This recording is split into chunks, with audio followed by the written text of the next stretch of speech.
I'm like Mello when I shoot, I don't miss. Yeah, they better check my stats. Call me Chris. Yeah, I ain't fly, but I'm known to whoop that trick. Yeah. Real quick, dog. Let me talk my ish. Real quick, dog. Let me talk my ish. Real quick, dog. Let me talk my ish. Real quick, dog. Let me talk my ish. Real quick, dog. Let me talk my ish. Yeah, I'm feeling unleashed. Call me Chris. Yeah, I'm feeling unleashed. Call me And Chris. joining me for the very first time at the Unleashed table is none other than the mainstay in my meme folder. She is none other than the one, the only, the queen of also, and when it comes to social media, especially if you're in the wrestling bubble, she is none other than the one and only Lovely. I hate it here already. How are you, Queen Lovely? I am blessed, I'm black, and I'm better. How are you? I am surprisingly good in a great way, because I typically I be nervous with these type of conversations that we have with people, but then after a while, once I got to know you behind the scenes, I was like, she's one of the peoples. I ain't nobody. I was like, because after our last conversation, I think we had a public conversation on TikTok, and we were talking about literally everything. I don't even remember. Like, you remember the highlights that we talked about on there for people who don't know? You know, here's the thing. So when I talk with people that I like mesh with, we just be talking. I don't remember what. I just know it was a good conversation. I was like, oh, I can talk to this Bama anytime. This is nothing. and it's funny how if I always tell people all the time, like if they get to know me, they be like, oh yeah, you one of the fellas, because it took me. I've been doing content creation since 2012. And at that time, I was in such a bubble, not in a bad way, but ooh, I don't want no, like, ooh, who are you? Yeah. To where people, when they would see me, they'd be like, is he an asshole? But then once they got to know me, and as I evolved, because if I had to compare it back then to now, I'm in a whole different mental capacity, mental space. People were like, oh, yeah, you just one of the fellas. Like, you tell jokes. That's it. I tell people I'm just one of the boys. I just got boobs. I don't know. You the bruv with the bub. That's it. People, I don't know what it is. I don't know what I have created on social media for people to think that I'm like this high and mighty, just like this. I don't know. I'm a Bama. I'm country. I am a West Indian girl from North Carolina that just like to kick it. And when people feel like that with me, I'm like, I think before I got to know you, I think when you was like reacting to certain people on Twitter, I was like, ooh, is she all right? Is she mad? But then once I think what made you follow me was that Randy Orton tweet where I was like, the RKO is bisexual. He's like, oh shit, this is funny. That was amazing. It's my favorite thing ever because I say it all the time. And the funny thing is, I was like, that makes sense, because everybody was like, oh, Randy Orton. I think it was around the time when the women in WWE was hitting the men, and they was like, oh, well, Randy Orton. I was like, oh yeah, Randy Orton. Yeah, he's straight, but that RKO bisexual was a motherfucker. And people was like, yo, what? And then I had to explain to people, like, I literally, Twitter to me, especially for those of you who go coming from Twitter, it's literally just a venting space for me. Like, I don't take that shit serious. Like, and I try to tell people that all the time. Like, if you take this shit serious, you need to get off. You need to go. You need to go. And people think, the joke is, oh, go outside, touch grass. No, go outside and breathe. Go. That's it. Go outside. Open a window. Like just breathe. Because I'm gonna be honest with you. If Twitter crashes today, everybody who I want to know my number has my number. And I'll probably give you my number afterwards. But I'll take it. That's what I'm saying. Like, everybody who I want to talk to, who I know, I'm like, hey, let's talk to. If that app crashes, like, people be reacting. They're like, oh my God, it's Twitter. It's Twitter reacting. I'm like, bro. You know what I'm gonna do? I'm gonna go to sleep. I'm gonna take a nap. I think because we was raised in the era before social media, so we don't really like lose our minds over it. Like, I remember I was born in '94, so I remember in the early 2000s.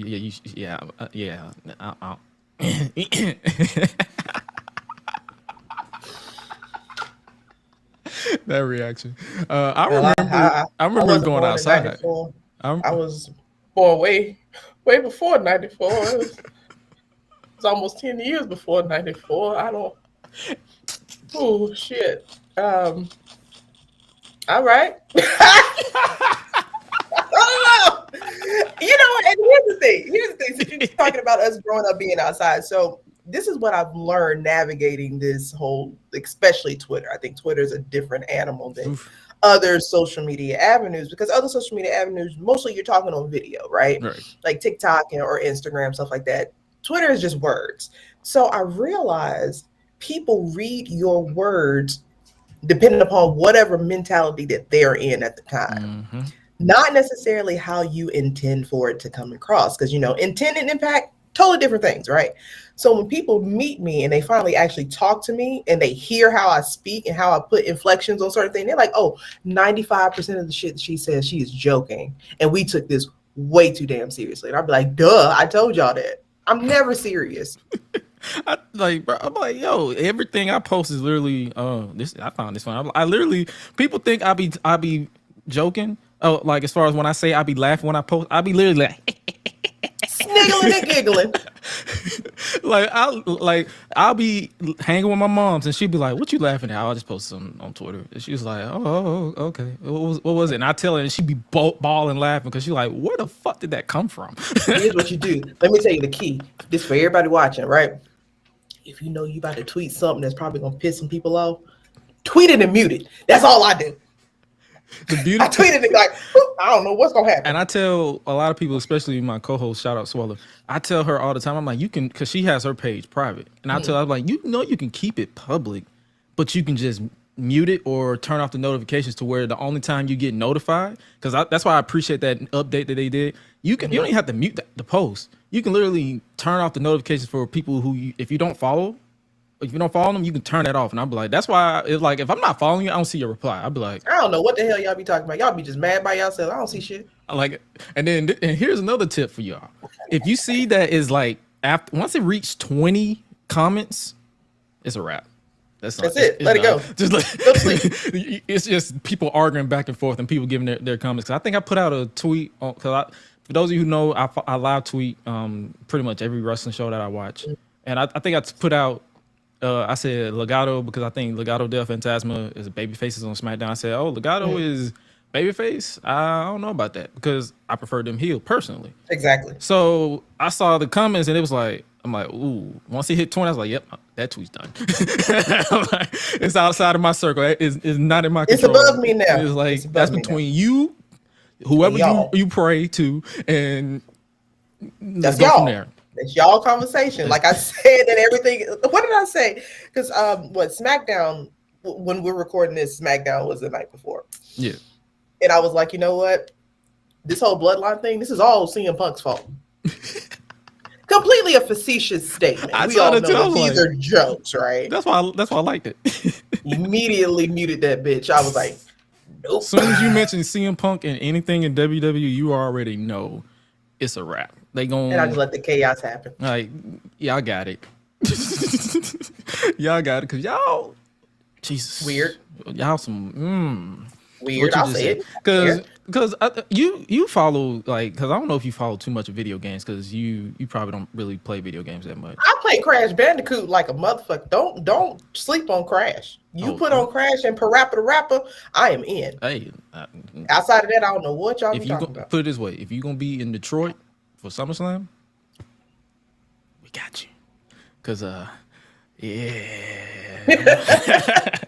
I might be in places such as Detroit. Because I'm gonna pay for baggage, like as far as check bag, and I'm gonna bring my game system, and we're gonna light that bitch up.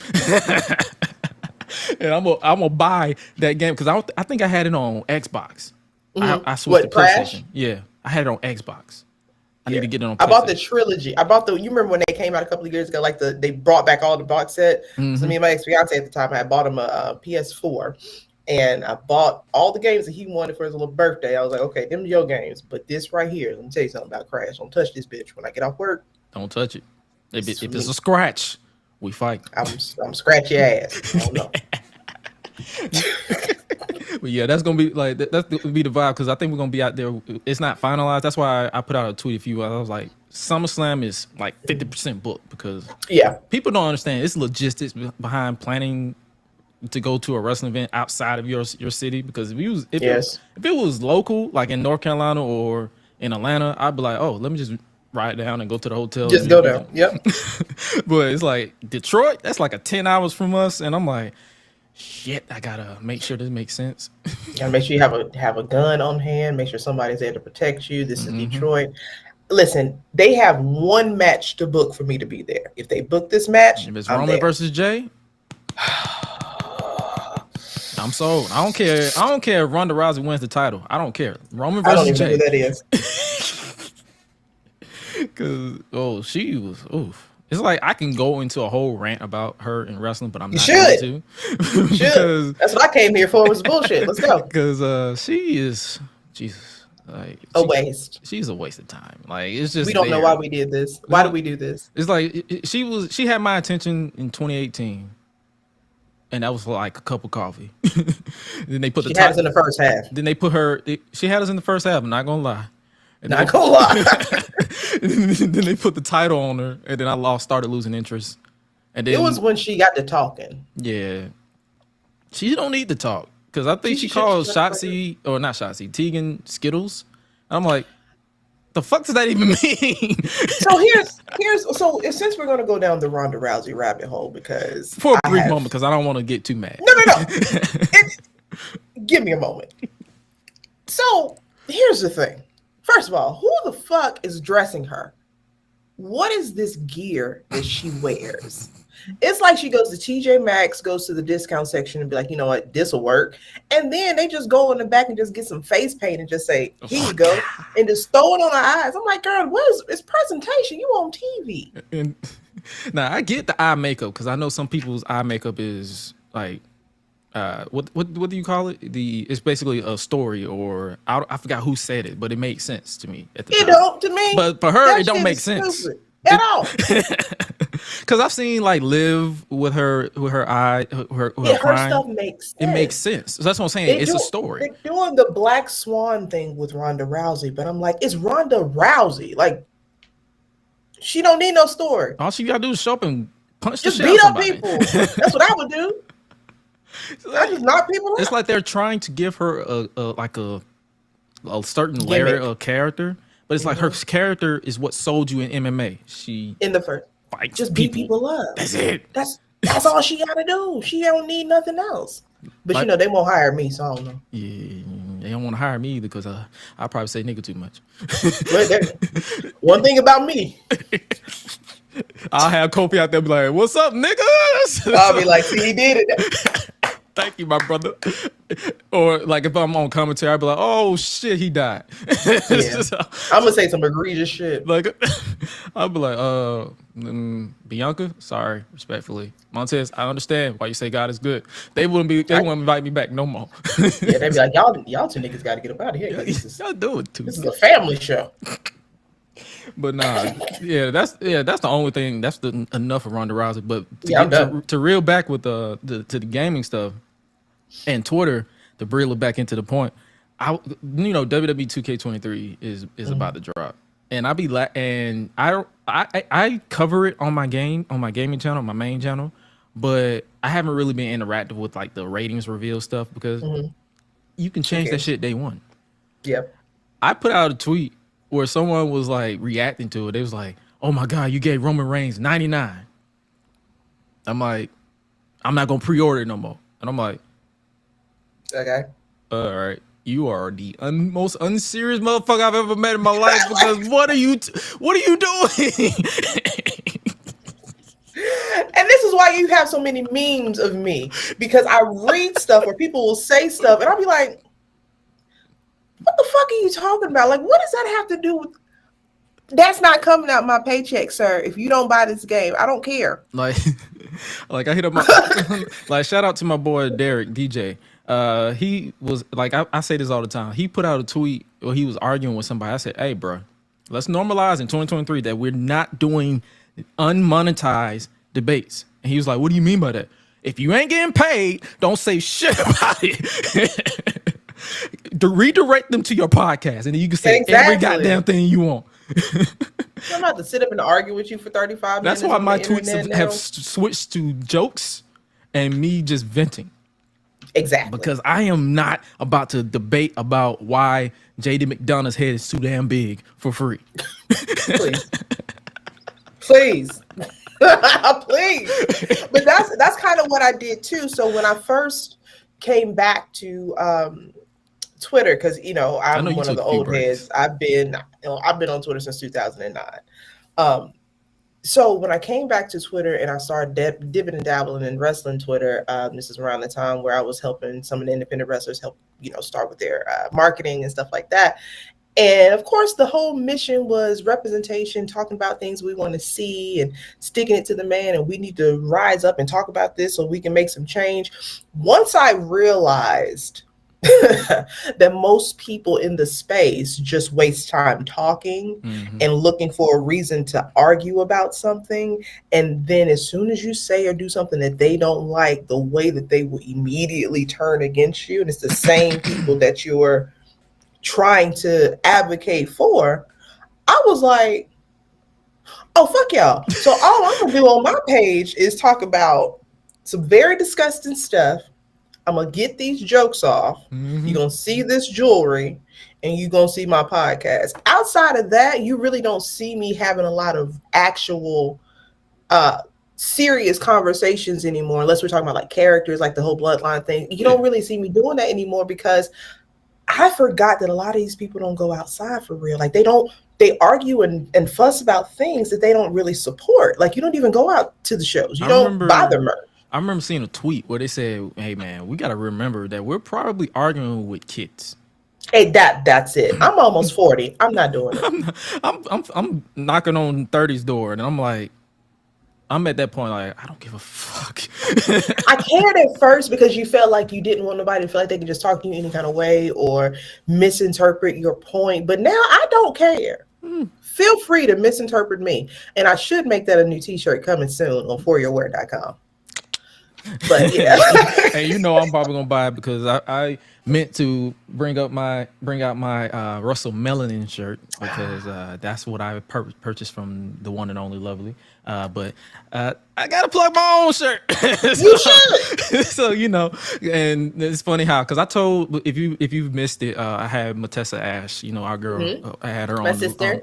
On the other show, and I think I explained to her off air where this slogan came from because a lot of people don't know where Eat, Sleep, Flex, Repeat came from. Please tell me. It came from literally shout out to my boy Highlight because he me and him do the collabs with the wrestlers because that thing you tweeted about Seth, that's him rapping.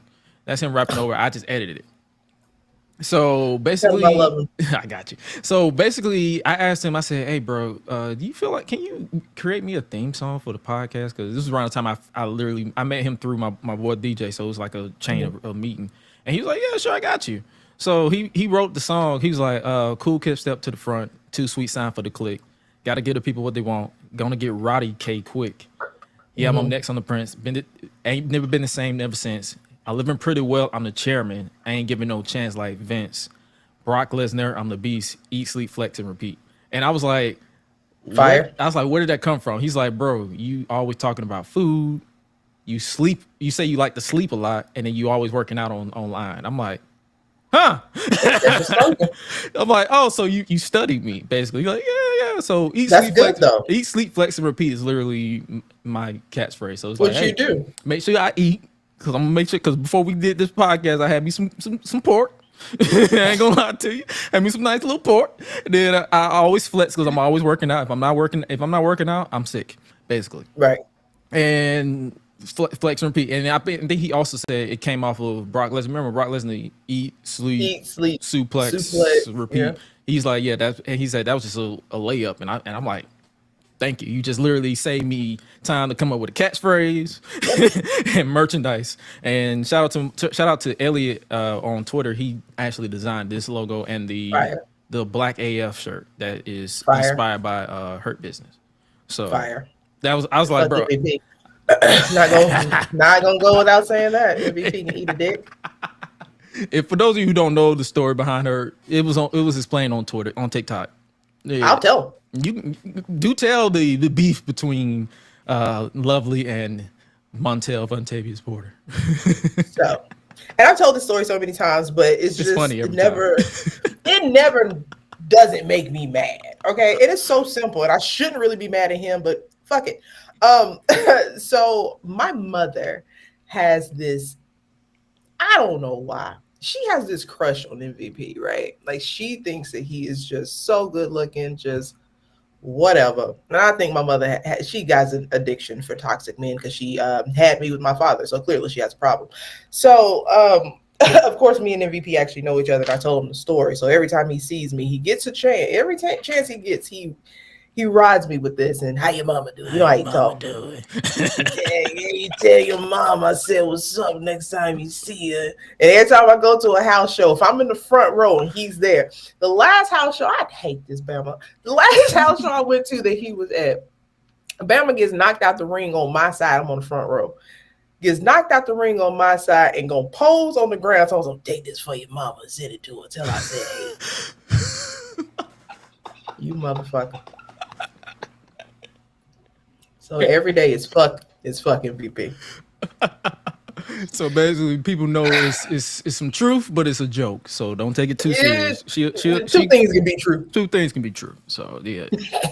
Yeah, I mean, I ride for him, you know, in the presence of the others. I ain't gonna say the others' name, but you know, in our company, fuck that name. The motherfuckers who like to steal our stuff, you know. That they call them colonizers. Colonizers. I call them another C word. I ain't gonna say. I call them mayonnaise. Well, Casper the Friendly, not Ghost. I have a lot. I have a list. The what I call them, the milk maidens.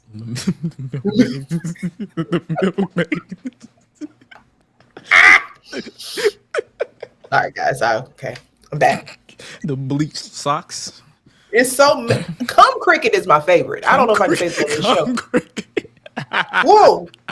And the funny thing is, a Caucasian person came up with that. This was a white person's word. I was like, a cum cricket. Oh, that's amazing. I'm gonna use that. I'd use it every chance I get. I'll be like, I'll be turning myself like every time I reply, I'll be like, let me write that down. Right, cum cricket. There's so many names. We could spend a whole hour just coming up with nicknames for. Fuck them. Fuck them. That's fuck them niggas. But let's talk a little bit about mental health a little bit because I try to make a tendency of talking mental health, especially when it comes to just in general. How has your mental been? If you can be honest. I'm always transparent. You know that. I will say the last 2-3 years were probably the worst of my adult life that I can remember. And it started when my grandmother passed away. For everyone who follows me on Twitter knew the story. My grandmother got diagnosed with lung cancer, and I took care of her for the last 3 months. You know, every day was there, and then she passed away, and everything kind of went in the shit from there. So I was not okay for a very long time, but of course, me being the auntie that people perceive me to be, or that I've become for people, I have to be strong and be there. So I wasn't okay, and I was very honest about not being okay. Last year, experienced something is oddly enough this month last year. Experienced something that mentally destroyed me. Like I didn't sleep for 2 weeks. I didn't eat. It was really bad, and contemplated that good old S word a couple of times. It was a very rough 15 months. But with the help of some amazing people, Matessa's one of them, Latrell, Phoenix, Trey, AJ, Kobe and her boobies, my best friend, my best friend Sierra, Faye, Swole, Tasha. I know I'm forgetting some of y'all, and I love y'all. Please don't shoot me. I love y'all. Cam, it's a group of people that fam and my co-host Jesus, my co-host fam, Mimi. Those people helped me through those 12 months that I couldn't even see. And they were there. They were like, Lovely, you got to keep going. Don't let this beat you. And they didn't even know the full story. Like one or two of them knew what happened. Mm-hmm. And I almost didn't make it. 2023 almost didn't see me. And I'm just being 100% honest. And of course, anybody who followed me on social media, you saw some of the other crazy stuff that came out of nowhere from Twitter that I was like, I don't even know what's happening. But I became public enemy number one out of nowhere. And I was like, I was asleep. What happened? You know what I mean? I don't know what, but shit happens. Yeah. And honestly, by the strength of whoever is in charge up there, I made it to my birthday. I don't know what happened on my birthday. And I just woke up and said, you know what? I am tired of being miserable behind somebody else's bullshit. And I went outside, took my dogs, and we took a 3-hour walk. And I just listened to music for 3 hours. My dogs, we just walked. And I said, you know what? Fuck that. You're going to beat this. Like, you're not going to die in this. You've been through too much throughout your life to let this situation take you out. And I just, for 4 months, I grinded like nobody's business. I got focused and I just said, hey, I'm getting out this fucking bullshit.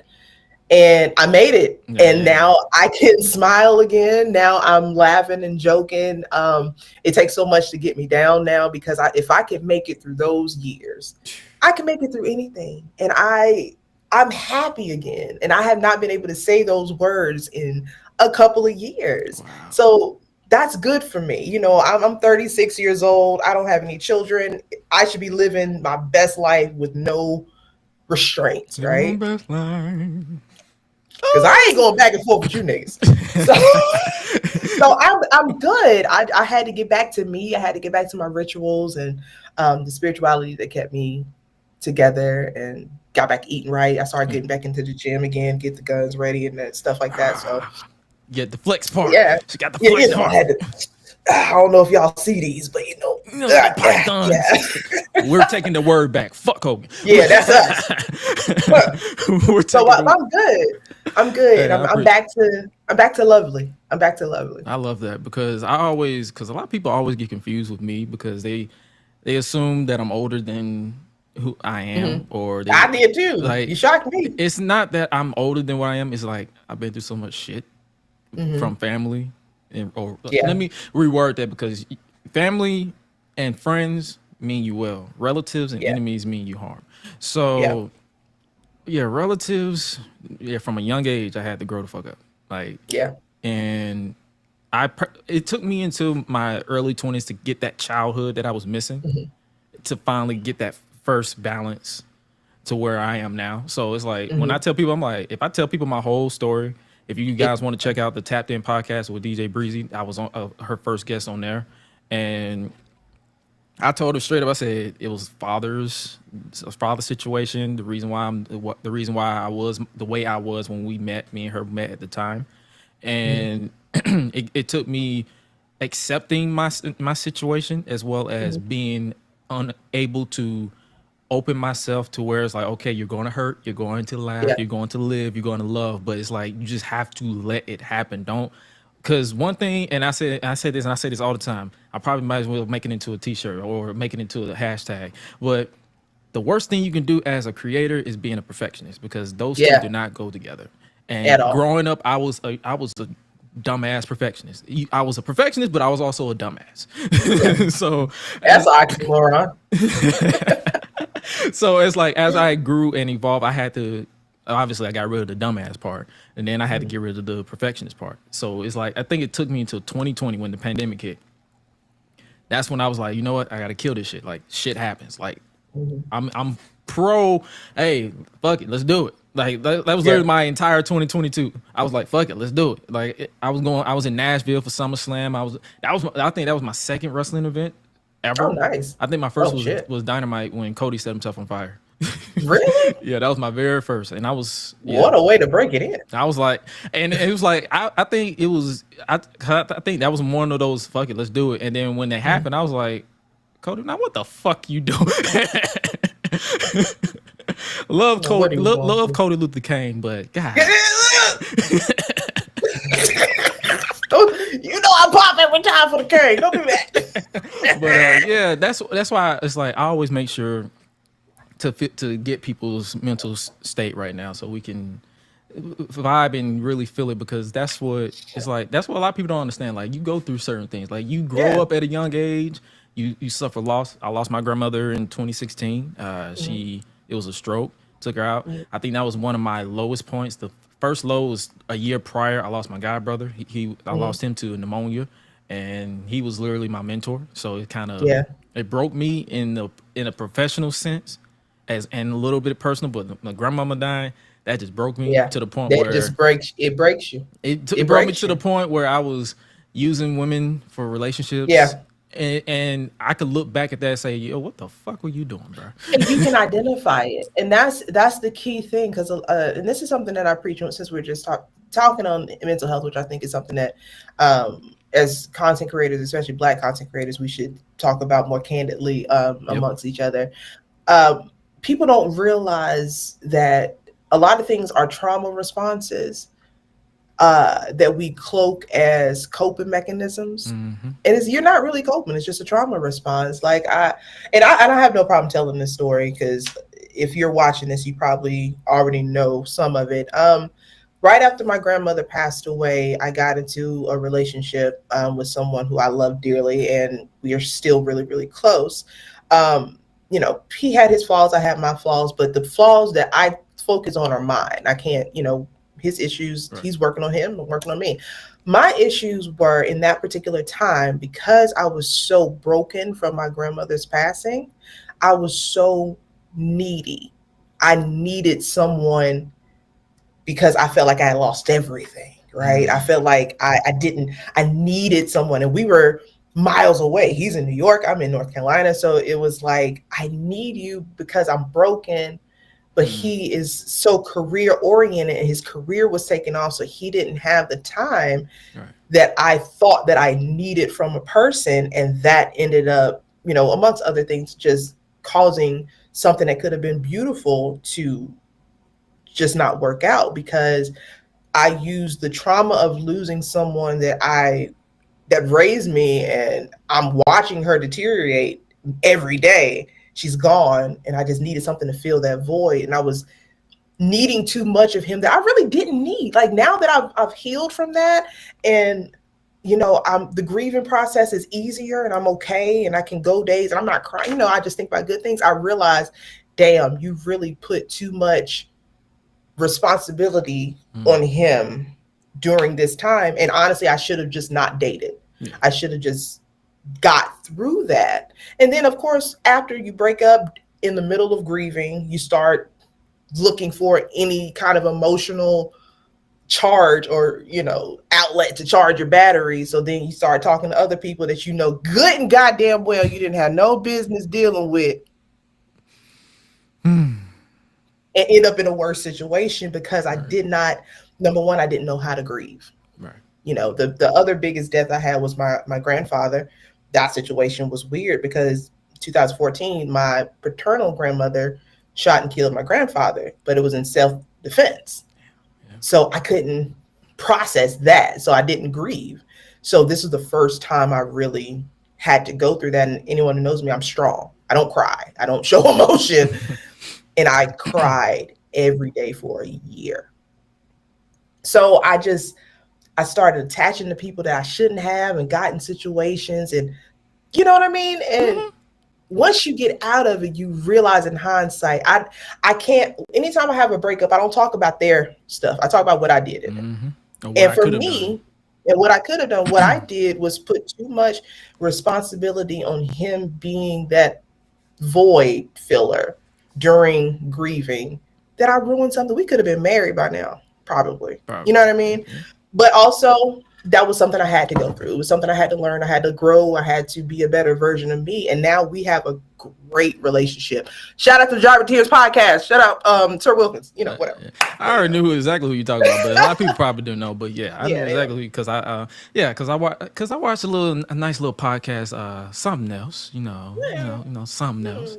I think my favorite was the Mark Henry one, because I love me some Mark Henry. He's so annoying. Oh, he drives me crazy. Yeah, that's my guy. Because Shout out to Uncle Mark. I think because Highlight did a song on him too, Mark Henry. So it's like because he made it a mission to highlight a lot of black wrestlers who he feel Hmm. wasn't really appreciated back in the day. And Yeah. if for those of you who know me or who had a wrestling conversation with me, know Mark Henry Hall of Pain is one of the most underrated runs in the world. Should have Have ended. you met him? Nah, not yet.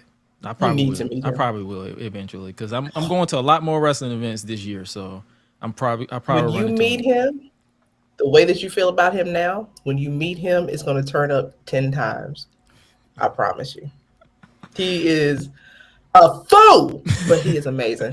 He He is reminds me of my amazing. uncle because I call him Uncle Mark. my uncle is a fool, and like that's why I think I always me as a wrestling because the people always ask me like why am I still into wrestling now. I said I just grew attached as a young age to certain people who remind me of people who like Mark Henry, Ron Simmons remind me of my uncles. Who else? I think those the main two. Anybody black, I was always like, oh yeah, There it is. I'm like, oh yeah, you just like me. so Exactly. so but yo, yeah, if you haven't already, make sure you check out something else podcast, Please. guys. That was like a lot of stuff. That was my first time meeting or learning of fam because I was like, Mhm. I didn't really know of the Black Wrestling. Is it a network? That's what they call it. Black Wrestling Brad Podcast. Wrestling BRP. Podcast. Just P. Okay. Mhm. So I didn't BRP. really know too much about that, but I saw you and then fam, and then I was like, huh, y'all on Black Wrestling? Like, what the fuck? Let me check that out. So I checked that out, and then hey, I've been watching y'all every Thursday. I think yeah, because it's funny how this podcast always drop the weekly, always drop the same day as Black Wrestling Podcast. So I'd be like, Mhm. yo, I always tell people I'm like, yo, when you check this out, check these dudes out because Yeah. they're just like us. Because a lot of people, Niggas. a lot of niggas, yeah. And Drip. Oh, the niggas featuring Drip. But nah, because DJ Breezy, she's under my brand, and Mhm. she didn't know it was a lot of black wrestling fans. She was like, I didn't know. I'm like, I said, oh, believe you me, it's a bunch of us. A lot. We just don't have a big enough platform because You know it. yeah, I mean, if we had the other skin, we would been booming. But we Yeah. work from the ground up. That's how we do. That's what we've been doing for the past Get it out the century. mud. So, hey, but wrestling. I guess we can mention a little bit of wrestling. I'm with it. For those of you who don't know, what is your top storyline that you can rave about besides the bloodline? Okay, I was about to say it. Well, bitch, you asked. Honestly, and I know it's probably very cliche for some people. It's true, and I'm going to bring up both because they Yeah. meant everything to me. Of course, anyone who knows me, my favorite wrestler is Stone Cold Steve Austin. Shout out What? 316. Shout out to Littlefoot. Henny 316. Yeah, this is Littlefoot shirt. So Stone Cold Steve Austin is my favorite wrestler. 1B, Macho Man's 1A. Him and Vince McMahon. Please. There's nothing better than that storyline. I don't care who you are, what to say, what's your favorite wrestling network or promotion. They've tried that shit. and they tried to duplicate it so many times, it's failed. Nothing would ever hit like that. That storyline, I'm gonna be honest, that time in wrestling actually is why I was like a straight A student, because if I didn't pass tests and stuff, I couldn't watch wrestling, I couldn't go to the shows, I couldn't. So that was my motivation. So that's why wrestling means so much to me. But that storyline, I was like, in theory, me as a black woman probably shouldn't like this bald redneck guy, right? In theory, Some Steve on paper. Austin's. On paper, right? Right. Every Monday I was tuned in to see who he was gonna kick ass. I was like, this who is this? And I fell in love with him because I watched him back in the day, but of course he wasn't, I watched the Ringmaster and all that stuff because I've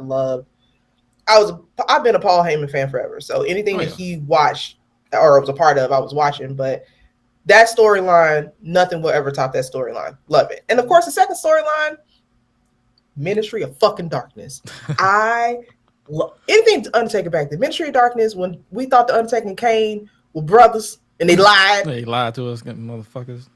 just like the Yin Yang twins. Now that blew me. I was like, the fuck? All right. The fuck was that? But those storylines to me were just, it was just good. And it could have been the naiveness of us as kids. Well, even when you go back and watch it as adults, it's like, oh, this was some good shit. This is some good ass shit. It is some good shit. Right. Yeah. Fuck. It was just good, man. I ain't gonna talk about the bloodline. You already know. Yeah, you already know. Acknowledge me. Once. Because it's funny how, because I didn't even, it's funny how I was always a wrestling fan, but I never bought the merch. I think the first shirt I bought was FTR, Wreck Everyone and Leave, and the Brody Lee tribute shirt. Those are the first three. Shout out to Lauren. Shout out to Lauren Moran for that. Yeah, those are the only three I bought. I was like, and then it's funny how every time I walk in the store, like sometimes, because it was the Wreck Everyone and Leave like cut hoodie, because got to play the gimmick, flex and all that stuff. So walking around my skinny ass flexing. So please. So I'm walking in the store with it on, and then this dude came and was like, "Hey man, you watch wrestling? Man, I'm tired of that shit." I'm like, "Hey bro, acknowledge him." We the ones. Every time I was like, and then he looked at me for a minute, and I just kept walking. I was just walking out, and I'm like, I know what you're trying to say. You tired of it, but nah, people don't understand. It is hard to get a storyline in WWE nowadays that keep you intrigued, because at the time of this recording, I think I just dropped a Jimmy Uso deserves his flowers. I wish I was on that one. because I was reacting to that promo from the last night. So I was like, yo, we rightfully praising Jay. Obviously we're praising Roman, but Jimmy? Where is this man's flowers? Because he put all his passion into that promo where he was like, hey, you betrayed me. You have to remember, people forgot, like the heel run that the Usos had, I want to say was like, was it SmackDown Live? I think like maybe 2017, 16, around like 16, there, somewhere in there. They turned it right when they went live on Tuesdays. That was when they just turned heel. The Usos was first of all, I have been trying to tell people they have been the workhorses of the WWE for the last, I'll say, 6-7 years for real. They don't miss. If one's injured, the other one's there picking up the pieces. If one is suspended for things, the other one is there picking up the pieces. But they have been so consistent with the work that they put in. They don't miss in that ring. They give you everything they have every time they wrestle, whether it's in a house show, whether it's on Raw, whether it's on SmackDown, pay-per-view. They give you 100%. And them boys can talk because they have such passion when they talk. And they sound different. They disgusting niggas. They niggas. They some niggas. Because Samoan just means Samoan niggas. Samoan niggas.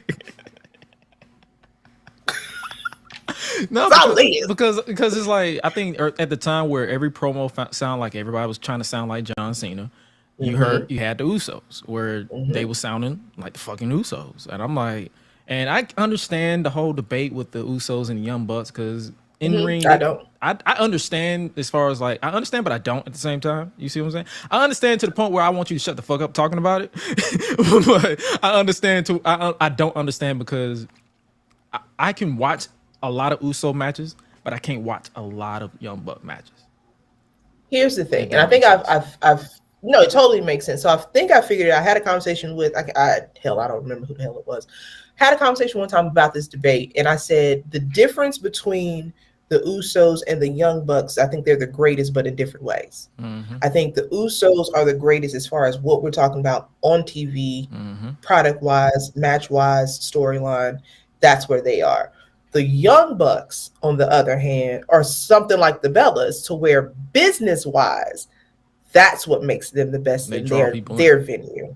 It's the business side of it, because when they were, the whole Bullet Club, everybody who knows me, I'm a Bullet Club mark from day one. I was there when Finn, well, not there, I was watching when he turned on Taguchi. So all of that. So they showed you business wise that, hey, you really don't need a big company backing to get your merch and shit off, to really get your name out there, because that era of Bullet Club with them and Kenny Omega, you didn't see Bullet Club merchandise like that broad. It was like a secret society club of if you know type stuff. And Right. Bullet, we all love Bullet Club, but they weren't as mainstream marketable as they became. Right. They understood the business side of it and how to They get paid attention. over and how to do stuff. So I think they're the best in two different avenues. And I think if we have that conversation as opposed to comparing them, Right.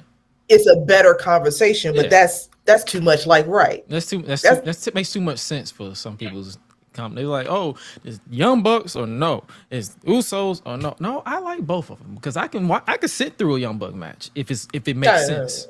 If it makes sense.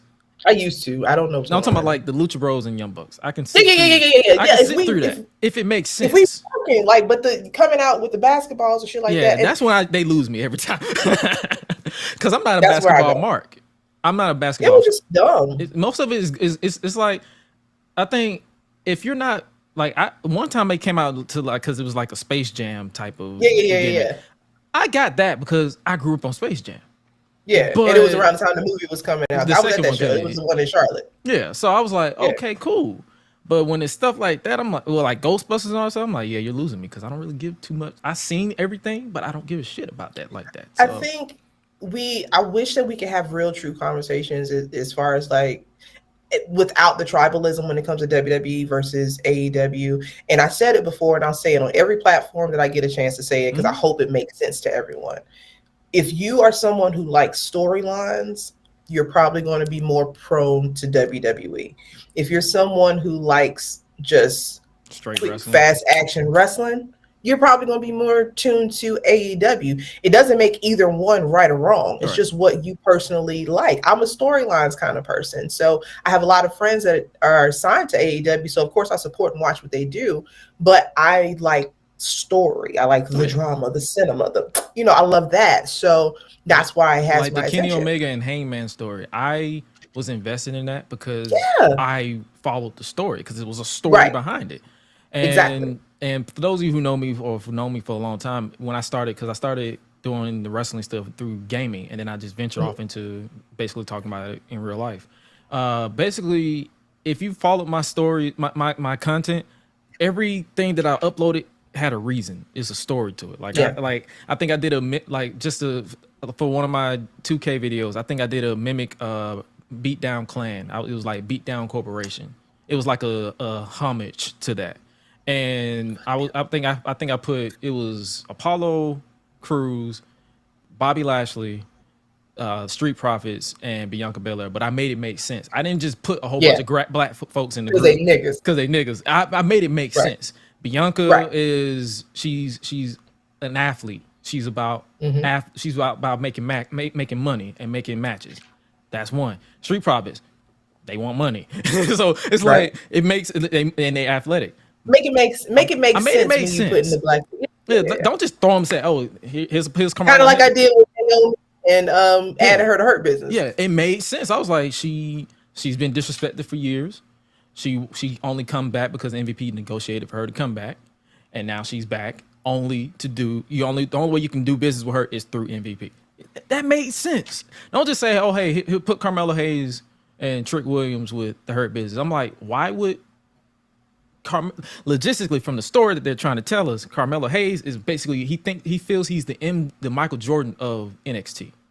He's not really about money. He's about what makes more sense that people ain't paying attention when it comes to Carmelo and Hurt Business. It makes more sense to have Trick come in as his manager and go against MVP. That makes more sense because you have the veteran who essentially, if we really look at it, Carmelo has been marketed as like a mini MVP, right? Basically with the so ball. You have the veteran trying to take him under his wing, but he's bucking against it because he's like, I'm trying to do my own thing, get out my face, old head, blah, blah, blah, blah, blah. That would make more sense. You already know Tricky's nice on the mic. It would make sense to have them go against each other than just throw them together because they black. Right. But people don't really comprehend that. Now we're giving you if you don't understand after this episode, then that's your problem because that's on you. We're trying to tell you, don't just throw us in the group just because we niggas. Make it make sense. Just make it make sense. if I get into wrestling, because I know I'm currently in the process of starting to get into independent wrestling, so I'm probably going to eventually become on screen with indie wrestling, especially in the That's North my Carolina favorite. area, especially in the North That's my Carolina area. favorite. So you probably see me a lot more too. But Awesome. basically, I told the people who reached out to me, I said, just make it make sense. And they was like, what do you That's mean by it. that? I said, if you want me to be a certain character, I'm not going to be your typical black dude. I'm literally going to Mm-hmm. be, I'm going to probably be your Shannon, your Uncle Shannon Yeah, yeah, yeah, of yeah. wrestling. Like I'm gonna get my jokes off, but I'm also gonna make it make sense. Like I'm not just gonna be Right. like, I'm not gonna be your dancing nigga. I Yeah, ain't we're say the not doing nigga, that. I ain't say the nigga part, but I was like, I would have. no, because they were white people. I didn't want to make them feel like, all right. I said what I said. But I was like, I'm not your dancing nigga, so that's what I'm saying. And they understood that. So we'll see how that goes. But that's my goal eventually, is to become an on screen. And if I decide to take a bump, we'll get there. But for now, Charge them. Charge them. yeah, I'm charging. But yeah, we'll get there. But for now, I'm gonna be the on screen, everybody's fun loving Grush. And The yeah. only Gretchen we acknowledge here. It's funny how he unblocked me too. And I was like, Ain't that something? I'm like, huh. Because the reason why he blocked me was because at the time I didn't know no better. I think I was blinded by the coolness or whatever, or just being ignorant. It was the ACH situation in NXT. I was in at the time, I was in the group of like, well, why are you handling this on social media? Because at the time I didn't really experience racism at work. But then when I had that moment, because I think I never forget it. I was in a show in Nashville, and this dude came out of nowhere because it was like a whole bunch of Joshes there. And he was like, oh, he was like, you got Josh, this last name, and the black Josh. And he said it so nonchalantly, like just like shoot. And I looked at him and I was like, oh no, fuck you. And that was my first moment, and nothing happened to him. So I was like, that was my first moment where I was like, huh. So it's like I think a few months later I put out to, I said, yeah, ACH is right. So I think that's the reason why a lot of people blocked me, because I went back and forth with him on a lot of people on it. I was like, yo, this. But then as I evolved and grew the fuck up and experienced real life shit, I was like, damn, you're right. You have to give people that moment to actually grow. And that's another thing that I fucking hate with Twitter, is that there are some things that you can come back from. Because some people are just naive because they haven't experienced, so they don't know how deep certain shit runs or how it impacts people, and allow people to grow. Now there is some shit you cannot come back from. Oh no. But there's some shit that you can fucking come back from. Being and a pedophile, being homophobic. That's it. Yeah, that's it. That's it. You're right. And here's the thing with homophobia, and I'll say this as someone a part of the community, right? Right. And I'll touch on, and I won't get too deep into it because it's your show. I ain't gonna overtake it, but this is just what I'll say. Oh no. We had a very beloved wrestler pass away recently that I absolutely loved, right? Absolutely loved. And back in the day, he said some really fucked up shit in regards to Reach for the sky, boy. That's my nigga. Woo. And people didn't understand why so many people forgave him. When you have to number one, understand people's backgrounds. Okay, not all of us grew up as open-minded and stuff like that. We have family members that are close to this day. You understand what I'm saying? I got kicked out of my house when I was 18 for coming out the closet. So our own family had to grow. So understand that man said something 10 years ago that we not just got an apology for, and that was it. We watched him grow as a human to educate himself, be surrounded more. Because I mean, he's Denver, a chicken farmer. They ain't got no gay people that they know about right there. They don't know. They don't know that Aunt of Alberta was licking coochie back in the 70s. They didn't know that. I think the reason why I said you can't come back from it, the only way I say you can't come back from it is if you're buckling down on it. Exactly. That's the only way you can't come back from it. But if you apologize and all that not stuff, just apologize, he worked to where he was like, look, I didn't fucking know. Let me get around these people. Let me work with them. And he changed. I saw it. I got a chance to meet him 3 times. Fucking amazing dude. And when he passed, to see some people bringing that back up, I said, you have got to be a miserable motherfucker if you can't see that there are so many people that are in that community that was like, look, Effie. he's not the same. And also, Effie not the mayor of gay people, He but not, still. but still, it's like he's Right. yeah. You see so many others in the community saying the exact same thing. This not the time to air out your grievances with somebody. This man And most of them tragically just do that passed just to be dicks about it because because they get likes they and get they know likes. They that's how want they everything get for fucking likes and engagement. retweets. Bro, Y'all don't really care. y'all don't give You a don't shit. really care. And that's the shit that pisses me off. Like And 3 that's what seconds. be making me set y'all off. Give me the charity that you donate to if you actually give a shit about this. You can't Not even that. without googling. Can your gay friends come to you when they have some gay shit going on and somebody is actually physically attacking them? Are you gonna be there to defend us? Exactly. That's the stuff that I'm talking about. Because a lot of people like to be outraged for the sake of outrage because that's what drives engagement now on the internet, when you really don't know what the fuck we go through as gay people, as people in the community. And We people get don't kicked out of our understand. houses. And people don't understand, like, when you're being an ally, you don't have to like knock down doors. You can literally give your opinion and be like, I'm gonna let this person talk to you more because they're in the community. That's what people don't know what an ally is. And that's what we have to talk about. And that's the stuff that I talked about before didn't give a fuck no more. Allyship is not for you to speak for me. You open, and that goes for white allies too. Mm-hmm. That goes for straight allies. That goes for non-Christian allies. All of this stuff. That does not mean that you speak on behalf of us. It means that you allow your privilege of not being in this marginalized community to allow you to open certain doors for us to go through so we can speak. Exactly. That's how you become an ally. Mm-hmm. But I'm gonna get off that because No. We can go on that for hours if we want to. I get mad. I get mad. Yeah, because it's so many, and like people don't understand. Like I have friends like that are gay, and people they like, how do you do that? Like how are you gay? How are you friends with a gay man? Easy. I set boundaries and we keep it pushing.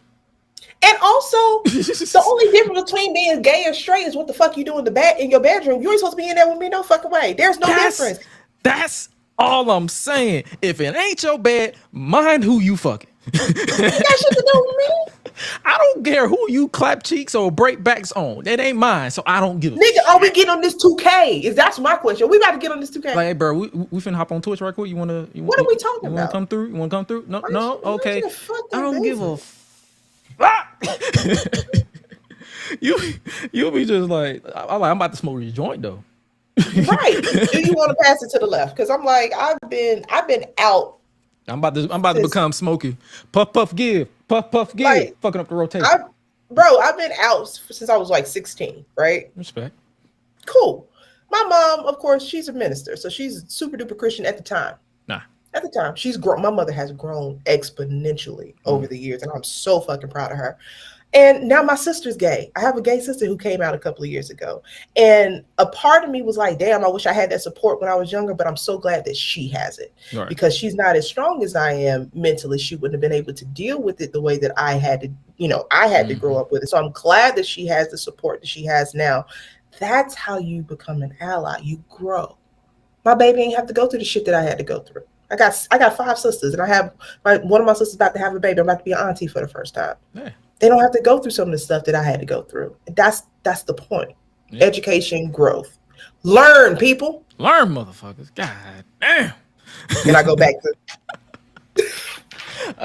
on Twitter, before we because we can be here as long as we want. But on Twitter, I put out because you watch TV much as I do, like allegedly. Not as much, but like you watch TV shows and all that stuff. Tropes. I want you to list 3, like, because you understand the terminology from behind the scenes, like tropes and like TV show tropes and all that stuff.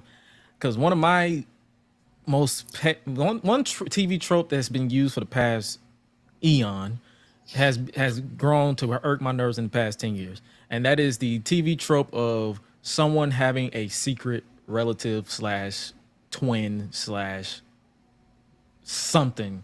And bitch, ain't nobody know. And I'm like, nobody knew. It got to the point where I'm like, everybody, because it seemed like every show that I've watched, whether it was on the CW or ABC, NBC, someone had a secret. I'm like, Damn, y'all ain't got nothing new. What is your least favorite? It could be minimum 3 or minimum 1. What's I, your least favorite I TV get it. trope? It doesn't take me long for me to tell you. Um, okay, nothing burns my biscuit like we in the middle of like a alien invasion, right? Mm-hmm. How y'all fall in fucking love? Like, how do you find love in the middle of the apocalypse? Like, that drives me fucking insane. Because I'm a disaster movie enthusiast, right? Right. I love disaster movies. So I'm watching, like, the world is crumbling and people falling in love and finding a cave to have sex in or find a soulmate at the end.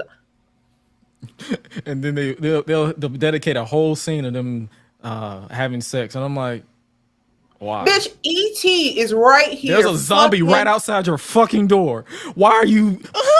Like, what are we doing here? I don't know why that drives me crazy. It drives me Does that up turn and like somebody on? Because it's not me. I'm not the demographic, okay? I'm trying to figure out how do you get out of this? How do you get out of this zombie Like, apocalypse? how do you Please? get hard when you're trying to survive? Nigga, the zombies are on the other side of the door. We see their arm. What are you doing? Like, why are So you? Like, that one drives me insane. Um, another one that does, and I think it's starting to change a little bit now, especially on TV, is a while ago, every gay character was like a male gay character had to be super duper flamboyant. You know what I have you mean? seen Riverdale? No. They have a character on there that is super flamboyant that says, like, let me give you an example. One of the main characters' dad got shot and was about to die. And he came in, he's like, so did you have sex with such and such? And you just like, oh my gosh, shut the fuck up. I hate that. I don't like, okay, two things can be true, but y'all know I live by this. If we're doing stereotype comedy, right? Mm-hmm. Cool. I get it. That's the point. Stereotype comedy, cool. But in regular shows, every gay man isn't uber flamboyant. There are some. There are a lot, Yeah. but I don't want that to be The main focus. Is not even you. The focus is on their flamboyancy, not even their life sometimes. Right. And there's a show back in the day called Noah's Ark. I love that show. It gave so many different variations of the lifestyle that my gay brothers have lived. So it gave you, this is what this is what they are. Where when I'm watching a TV that's predominantly like just straight people, and you got the gay person being has to come in this way. And I'm like, you're not doing it to be representative of the community. You're doing it low key to throw shots. Right. I'll kill you. Get out of my face. That's why I kind of respect it. I don't know if you've seen Sex Education. Yeah. That's why I kind of respect what they did with Eric. I love his character because it didn't come off like forced in your face. Because I don't mind my TV show. Like, you'll see people bitch about it on social media. I'm one of them who like, bro, they're everywhere. Why the fuck are we mad about it being a gay character? It's life. They're literally, I'm pretty sure they're probably next door to my house right now. But who cares? Who gives a fuck? Like, but it's when you're making it a joke. Like, don't do that. Don't do that. And don't make and I like it when the dialogue is handled with care too. It's like everything doesn't have to be stereotypical with it either. Like, make the dialogue make sense. That's why I respect it. I respect Eric's character. I don't think he's gonna be in an upcoming season, or he's done with it after this season. I think it's such a good show. I wish more people watched it. It was a very good show. Yeah, I think they got a new season coming this year, I believe. And I think the last one that I have, right? Okay, this is the last one. You know how, like, I care nothing about interracial dating. I love who you love. I don't care about that. Right. But what I hate is when they make it a point to have like the super duper Afrocentric Black girl fall in love with like the preppy Yale graduate white dude. Like, in no fucking world are they gonna cross paths. They go to the grocery store and they fall in love. Please, they're not shopping at the same grocery They make store. it so obvious. They make it so obvious, like with the music and the presentation, like the slow motion. Sometimes when they see someone for the first time, they be like, "Oh my god, you're so gorgeous." And What? that's why I enjoyed that show, that movie that came out with Jonah Hill and Lauren London. Was it You People or You something like People? that. Something like that. Yeah. So it was, now granted, because we know Kenya Burris, he be forcing some shit. What is that his name? Or whatever his name? That nigga. Yeah, dang. Him. That person. He forces some shit sometimes, and it's probably because he looked like MVP, but we'll leave that alone. It was some things in it were forced, but the dynamic that Jonah Hill and Lauren London had, I liked it because it wasn't beyond belief. Other people thought it was because they're like, there's no way that a Jonah Hill could bag a Lauren London. They're talking with their penis. Exactly. You'd be fucking surprised because they didn't make it overly awkward. Is a prime example. He bags all of them. The fuck? So it was just like the point of the show was the being extra because of the parents, but those two's dynamic wasn't extra, and I love that. Like, if you're gonna do an interracial story, the couple themselves don't make it too suspended of belief, but the family, I was like, I just slapped the shit out of his mama, but whatever. Those are my issues. Yeah, because I noticed that like a lot of people don't really. So that's why when I eventually tap into the YouTube summary of watching or reviewing shows, that's what I'll be looking for. I'm like, okay, is this the same stereotypical bullshit with the family? Like, oh, is the people from New Orleans all witches? Is the people from yeah, but no, you see what I'm saying? Like, if you've seen this, if you grew up on the CW, they literally made it a mission as New Orleans being the hub of witches. And I'm like, there's so much more there. I'm like, it's so much more there. I promise you, it's a lot more there because it seems like that's literally there. It's like New Orleans is witches, Mexico is the immigrants, and Atlanta is the safe haven. I'm like, bro, I promise y'all, Atlanta is the opposite. We are not safe. We are not safe. If there's one place we are not safe, it is Atlanta. Do not go to Fulton Industrial. That's all I'm saying. My God. Because you will be, woo! You will be a ho, ho, ho, ho. And we don't mean Christmas at all. No. Nope. Like, do not pass 20. Do not go past Fulton Industrial after midnight, because if you do, you will be stopped and you will be sold. And they do not give a fuck. You're gonna be tricked out. You're gonna be they tricked don't care out. about your parents. Nope. They'll trick out your parents too. If your mama there, let your mama have a fat ass, because that's it. That's a wrap. Don't wear them leggings that you wear in the gym. Cause you got to wear your sweatpants. Please. Wear my sweat. I got on duffel bags right now. So wear them duffels.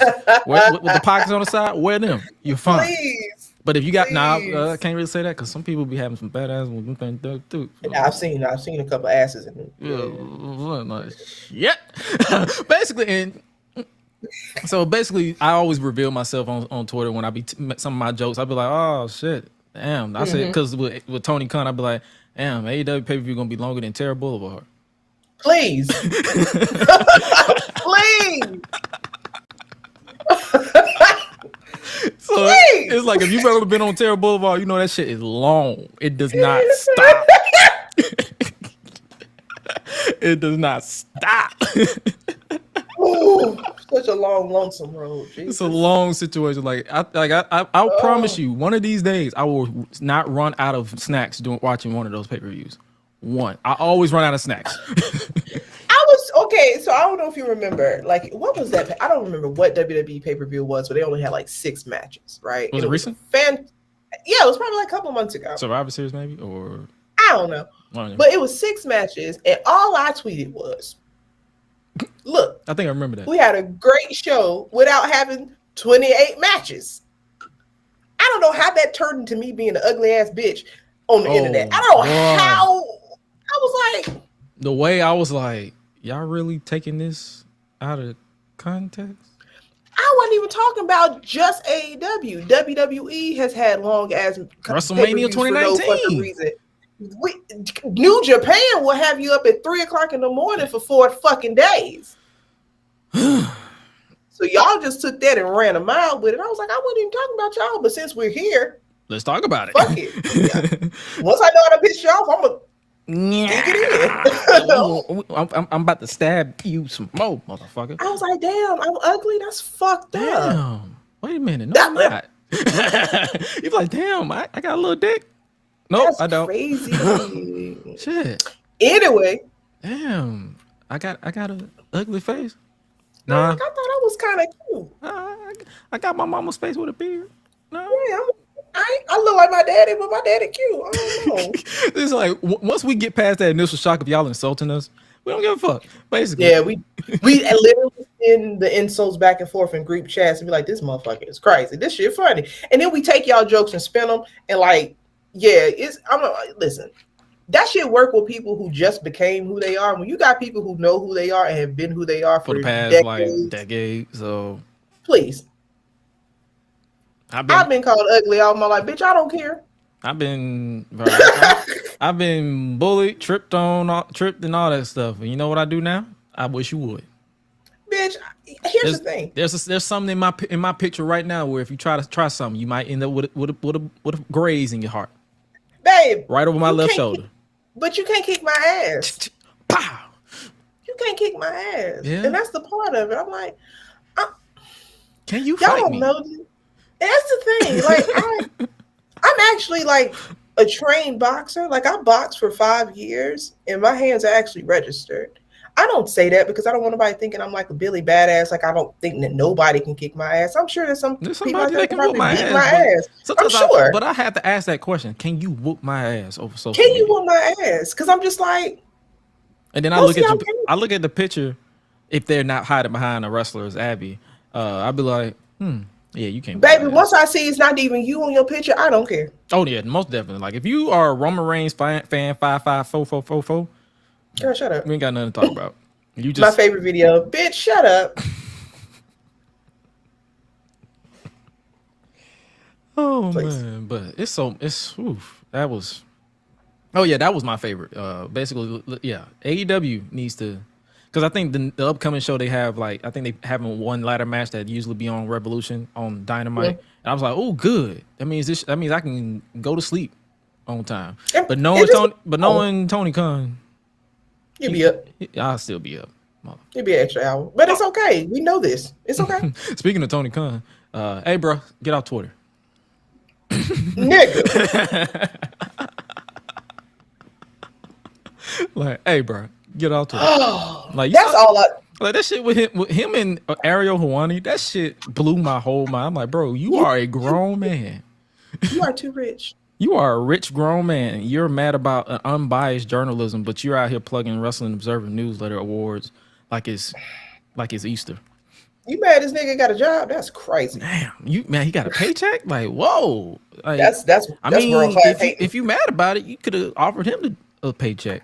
I mean, because clearly y'all need somebody over there at HR. Y'all should hire me if y'all want me to stop talking shit. It's so simple. And if they hire you, they can hire me to. I'll be their no man. Like that don't make no fucking sense. Stop. Delete it right now. I'll be in everybody's DMs right now. I'll be like, No, don't do that, because then you get in trouble for that. You remember I got in trouble for that shit trying to help out fucking MJF? Oh yeah. That MJF he's a different cat. I tolerate him because I just tolerate him. Like I'm not a fan whatsoever. I just tolerate him. Yo, after that, I helped you that one time, but after that, nigga, shut up. like I'm like, bro, you know you can just stop talking. Like you don't have to. Everything don't have to be character work. Just you don't have to say anything. There's so much stuff that you just don't have to say. You're already the champion. You won. Shut up. That's why I think that's probably why I didn't really feel bad when he alluded to that he's no longer engaged. I'm like, he's not. Congratulations. Unfortunate. I just said I'd have left too. When he said that, I was like, boo hoo, bitch. That's crazy. Damn, man. You know what it's just But I also have to remember a lot of people that we watch on TV, and this is no shot to anybody. This is just real life. Yeah, A lot of people that we watch on TV now are younger than us. We got to remember he's like what 26, 26. maybe somewhere around there. Yeah, He's a younger guy, so a lot of these people are getting a lot of attention and fame for the very first time. fast, and they don't Because I remember when I really said, know how to navigate because I it. remember when I said, man, this man has been the same since MLW, and I got flack for that. But I was like, I don't give a fuck. He didn't lie. I didn't lie. He's literally been the same. If you've watched him in MLW, he's literally been the same character. He's been the same guy. He's been the same guy. So it's just like we don't realize it. Social media unfortunately allows us to watch people grow up in real time. Mm-hmm. So people are going to fuck up. They're going to say some shit that they shouldn't say.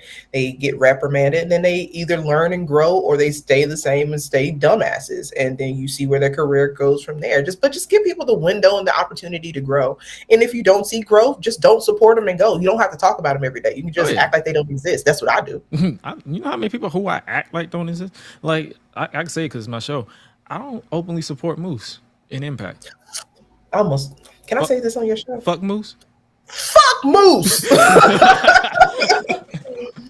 you see my head almost spin around when you said his name? The reason why I brought that up, because I told Highlight, because he wanted me to, because he did a freestyle on Moose because of his song, and I was like, I'll make it, but I'm not finna upload it to my channel. And he was like, what do you mean by that? I said, I don't fucking support Moose.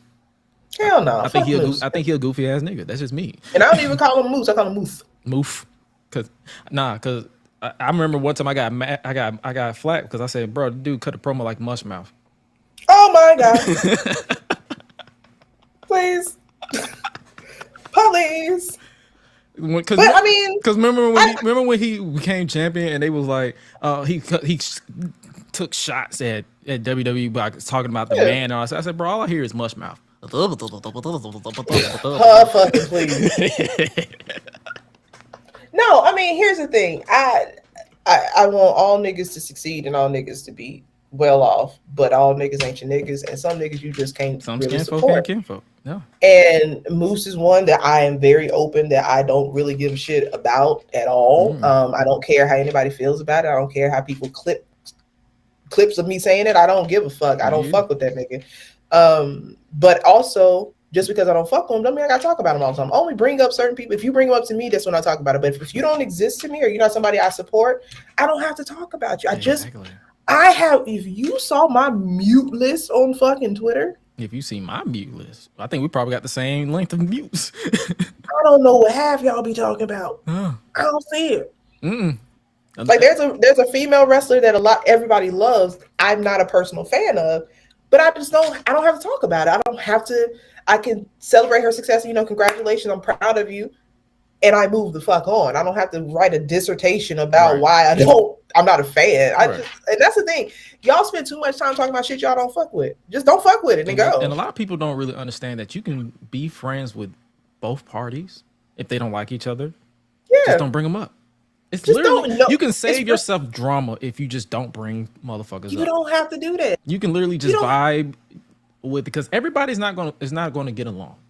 No. It's a lot of people who are probably cool with me that I'm not cool with this person. And vice versa. It's like, who gives a fuck? You don't have to understand in life. You're not going to get along with everyone, and that's okay. But just have a level of respect to where if I know I don't rock with you, you don't exist to me. I don't sit up and drag you. I don't sit up and bash you. I don't sit up and watch your page if I don't fuck with you. That's another thing I don't understand. Stop watching people that you don't like. Like if there is someone on social media or wrestling, I don't even do that. Don't talk about me. Just because even if I mute them, I still see that such and such is mute, and I'll be like, but that's the thing. It's don't even okay. If someone that I just genuinely don't rock with, right? Mm-hmm. When I say I mute you, I don't just physically mute you. You don't exist here. So I can literally see your name and see your interactions or see your video or see your post. And it don't register to my brain because to me, you don't exist. I don't have to drag you. I don't have to bash you. I want you to be successful. I wish the best for you in your realm. I pray that everything you do is successful. But we just don't have to eat at the same table. That don't mean that it's beef. That don't mean that it's just that we don't mesh, and it's okay not to mesh with everybody. It's just be respectful. If I don't rock with you, I can be in the same room with you and it don't bother me. I can say, what's up? And keep going. That's not being fake. That's just me being an adult. I can speak and just go. There's this same thing with wrestlers. I'm about to say there's this saying. I don't know if it's been said to me before or I probably just made it up. But just because you are sitting at two different tables, or if you're sitting at the same table, you don't have to pay attention to this person and let your food get cold. Exactly. And that's what a lot of people do. Enjoy yourself. Or if you just don't feel, or if you feel like you can't really accept that, go create your own table and be the head of your own table. I've said that so many times. That's what I'm saying. I'm like, that's what I'm saying. I don't know if I've heard it said before or it just came off the dome, but that's literally what I got off of that. It's like literally, you don't have to eat. Everybody don't have to eat at the same table. You can literally either eat at the same table, ignore this person, enjoy your food, or create your own table and create your own surroundings. Because you're making yourself sick. You're making yourself stressed. You invite negativity into yourself. There's people that hate me. I'm okay with that because I'm the kind of person you either love me or you hate me. There is no in between, and I'm okay with that. So my thing is, if you mute me, it don't bother me. You got to protect your personal mental health too. If my tweets bother you or seeing my face bothers you that much, mute me and go live your fucking life. You are blocked because I don't even see people who block me because I'm like, because literally if at younger age, I'd be like, oh, why you block me? Now I'll be like, huh, okay, I'll just move on. Or I block you back. live your fucking life, girl. Boy, live your life, nigga. Or I do what you call. I think it was Kobe who said that. She was like, "Oh, if I'm blocked, I'll block you too, just so you won't change your mind." Yeah, but I don't even do that. I don't know, and it's not. Kobe. That's my nigga. I don't even like to attribute it to maturity because I don't even think that's what it is. It's just a situation of understand we're in a very niche community, and this is beyond wrestling. This is just in life for real. It's not that your maturity, it's more so you're selfish with your mental health. Everybody's not gonna get along, baby, and it's okay. Just don't let it fucking consume you. If there's somebody you don't fuck with, you don't have to watch their show. You don't have to watch their podcast. You don't have to listen to them on the radio. You don't have to watch them on TV. You can turn it back when their segment is over just to save yourself the trouble. It's so easy. It's so easy. Like, you don't have to watch WWE if you hate it. You don't have to watch AEW if you hate it. It's literally like, shout out Stephanie Hayes on Twitter. She said it and people was trying to run with it, but she said, I tried to get into AEW. It just didn't work for me. I don't turn it on. It's literally that simple. And I said, it's that simple. It's literally that simple. Like, you don't have to. Like, just because you see somebody praising WWE, because I'm pretty sure I'm followed by people who watch both or watch one or the other. And they're hardcore people, but I think I'm pretty much at that point where people understand, like, if it's not on my tweet or if it's not meant for you, and if you say something under my tweet, I don't really acknowledge you. I ignore you. So 100%. Because I think I put out a tweet a while ago. I was like, I'd rather watch Game of Thrones. As a joke, I said I would watch Game of Thrones House of the Dragon over that long ass AEW pay-per-view. And people was just bashing me for it. I was like, well, congratulations. I'm about to bash you too. Because first of all, that is amazing television. Okay? Yeah. Well, AEW? That is no. That's what I said. I would rather watch that over AEW. You comparing it pissed me off. That's what made me mad. Don't compare it. Okay? Word to the Targaryens. Okay? No, I think the reason I said that because it was going on at the same time. So I was like, I'm probably going to watch this over that. That was some good TV. That was some fan fucking. Now we gotta wait till 2024 to watch that shit. I don't want to talk about it, motherfuckers. Like, I mean, I guess it takes time to get the quality. To make sense. I watched the whole series of Game of Thrones. I remember that. People who didn't know, like, you should have been there to watch her entire reaction. I was like, as soon as you said I'm finna watch this, I was like, like, oh shit. And I got through it in 6 days. I was here for the entire because that's the same time because I was working full time at my old job. Now I'm back there, but I'm part time. I was watching it because we had a lot of downtime, so I was like, I'm finna watch it. And I watched it. I think it was on HBO before it became Max, so it was like on Amazon Prime HBO. So I was like, okay, I'm finna watch this. And then and as I watched it, I'm like, I'm getting pissed the fuck off right now. What the fuck is going on? Rob Stark is the dumbest motherfucker in the entire world. Oh, I want to I be. was like, Oh, I want to be honored. I want to be honest. Like, bro, you realize that you're in a world where everybody is married but still fucking whoever they want to fuck? you didn't have to tell nobody nothing. Nothing. You didn't have to say shit. That red wedding would have never happened. Oh my God, he deserved it. He deserved to He die. deserved to fucking die. And I hope he burns in hell. But Lady Stark, let me tell you something. That was a gangster ass bitch. She was like, "Oh, I already know y'all about to kill me. Let me go and take your wife with me, bitch." She was like, "That's my last act of defiance." It's funny how when House of Dragon happened, I thought the actress who played the wife of the snake of the snake of the black of the only black guy, Corliss. yeah, Corliss' wife. Corliss' wife. Was it? I thought that was the same actress for the Rhaenyra? Is it? It's not Rhaenyra. I think it's Rhaenyra and then it's Rhaenyra. I think the names are confusing the fuck out of me. They're similar. I know who you're talking about though. But yeah, when I glanced, I was like, "Is that the same actress?" And I'm like, thought no. it was Lady Stark. I thought it was Lady. I'm like, "Is that Lady? What the fuck?" And it was like, "No, it's it's a different actress." I'm like, "Oh, okay." I thought for the life of me, that's why I be laughing because people be saying black people look alike, but I ain't gonna lie, a lot of y'all white people look alike. I'm just saying. I ain't gonna say he lying. I'm just saying. I be getting confused. I'll be like, "Oh, okay, that's okay." normal. I'll be like, "Who that?" I'll be whispering to myself, I'm like, "Who that?" You know what? Is that the same one? No, okay, no. Okay. Especially if you're a wrestler and they all the wrestlers that's bald headed with the same black trunks. I'm like, hey, I did need to change Madcap Moss his gear. Isn't it blue now? I don't fucking know. Give that boy something else. I think they gave him new gear, but they added color to it.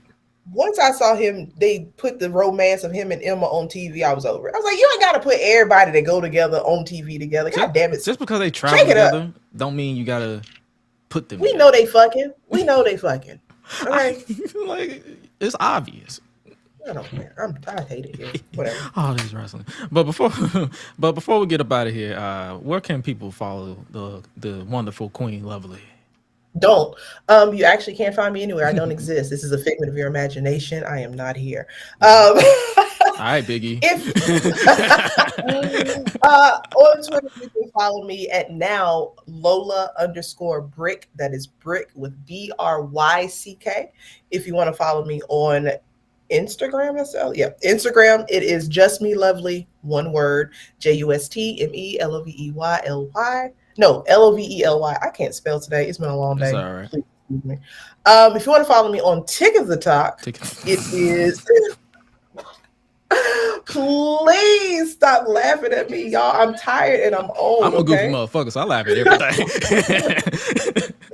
If you want to follow me on TikTok, it's Lovely Laveau. It's Lovely Laveau. That's it.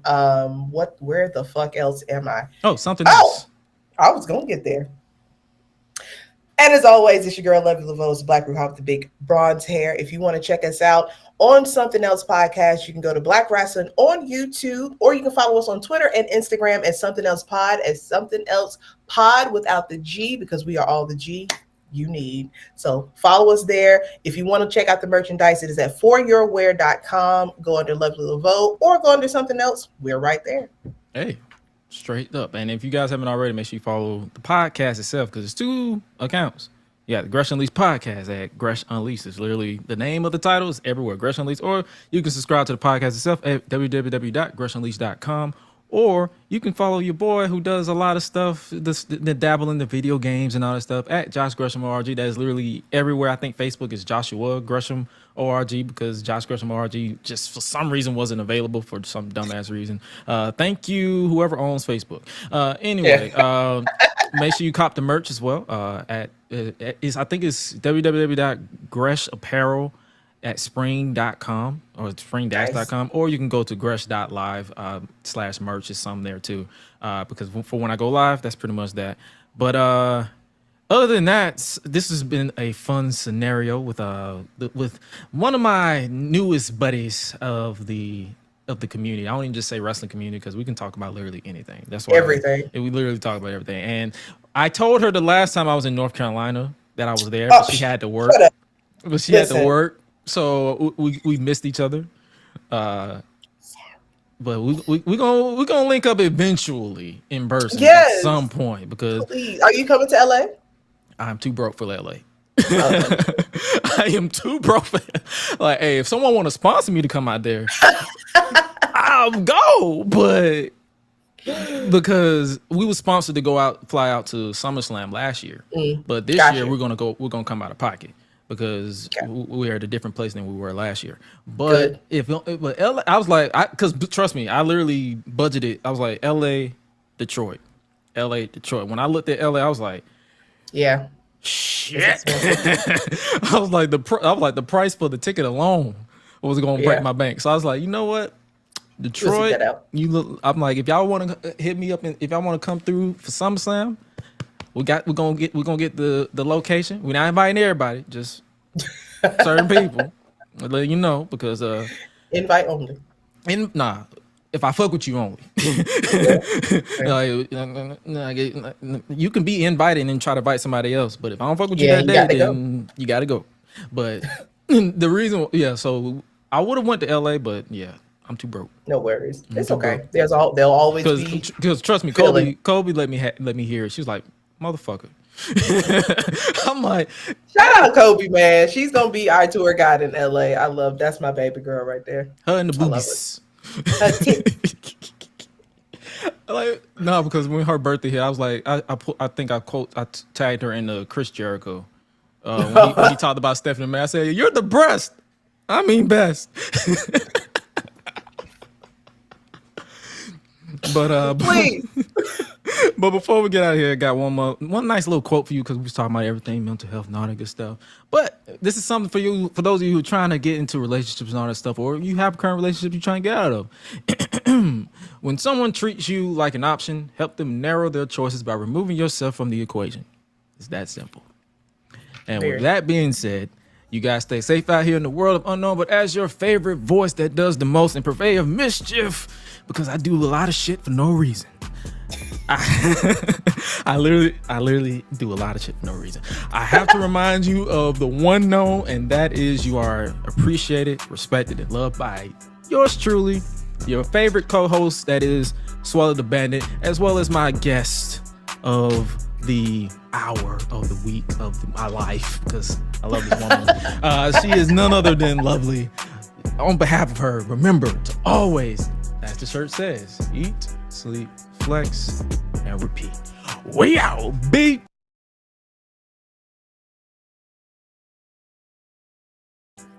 Breezy.